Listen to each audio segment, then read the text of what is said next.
ဖြူမြောင်တော့ရမြင်မခေါင်ကောင်တောင်ထိပ်ပေါ်မှာကြက်ကြော်ကြလာ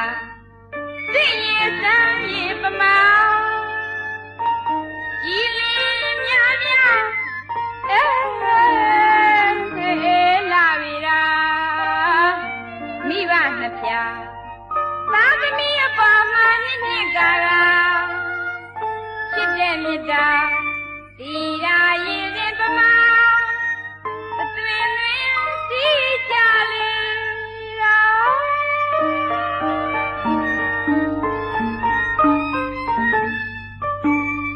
မိခင်ခရင်နှစ်ဖြာသာသမီပေါ်မှာဒီမှာလာစွာ